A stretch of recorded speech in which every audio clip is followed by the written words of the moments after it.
Well, here to discuss these breaches and to talk about internet safety is Moshe Ishai. He's the cybersecurity senior consultant and founder of Cyber. Moshe, thank you very much for being here today.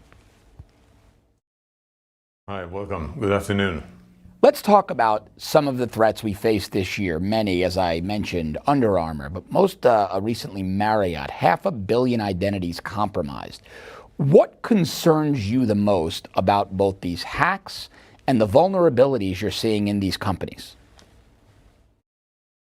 Yeah, so naturally, as you mentioned, that's a significant type of attack. I believe, either in the volume of the attack, we're speaking over here about 500 million, as you mentioned.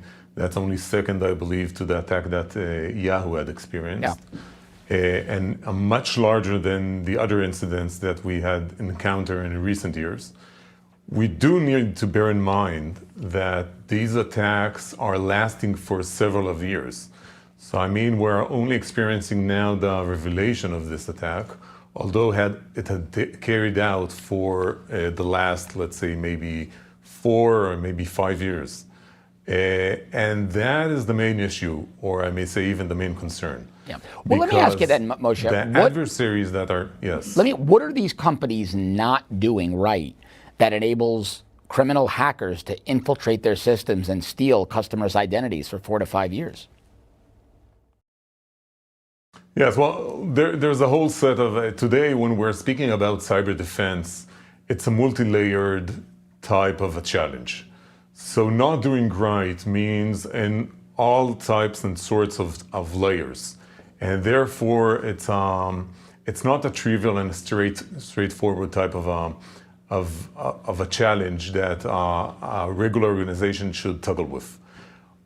Having said so, I must emphasize that in most of these recent attacks, we did see a lot of incidents when the adversaries, the bad guys, had a fairly easy job in order to infiltrate the systems of these organizations. In addition to that, we should bear in mind that these types of attacks, the adversaries over here are not only pursuing the personal information. For instance, in the Marriott attack, and we heard about the reservation system. So over there, we're speaking about information such as the passport details, traveling information, and so forth. But in addition to that, think about it. Most of the hotels today, they are hitted through the access point wireless. The bad guys are attacking all kinds of components which are responsible to provide internet accessibility to their guests. And by that, they manipulate and are able to eavesdrop or to even circumvent a few of the traffic in a way that they can top that information and even contaminate the devices, the computers of their guests. In addition to that, there are other precious assets among hotels, for instance, such as the door access systems, all the proximity cards that today we're using. Right. IPTVs, for instance. IPTVs have plenty of exploits today that are in the wild there. They are in the darknet.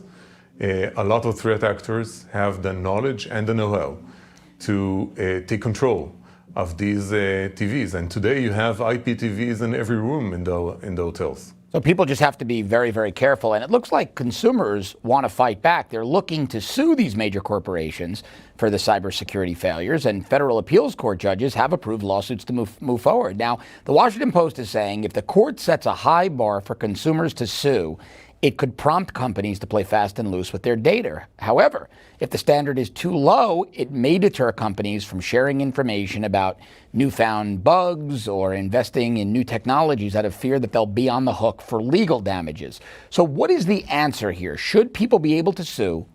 And if so, what should that bar be? We only have about a minute left, Moshe.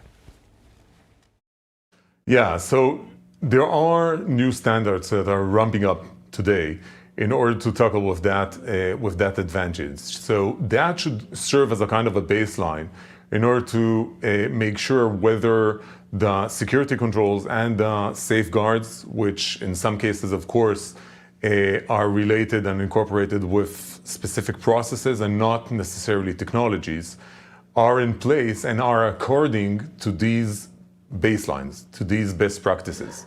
So there is a kind of a benchmark that one may argue whether they were in place on time or they were not implemented correctly. All right, real quick, before we go, I have to ask you, it's important. It's the holiday season. Yes. People are out there shopping online, many using websites they're not familiar with. What's your best piece of quick advice for consumers to protect themselves online during the holiday season? Well, actually, I must say that, or I must admit that this holiday period is more sensitive to organizations rather than consumers and private people, because the individuals are in danger through the whole year, but particularly the enterprises and the huge organizations. We have witnesses in the past. Most of the major attacks were carried out during the holidays. So I believe that the hugest challenge during this holiday is towards the organizations and the huge enterprises rather than the private people. Moshe Ishai, cybersecurity expert, thanks very much for your time. Great advice. Welcome.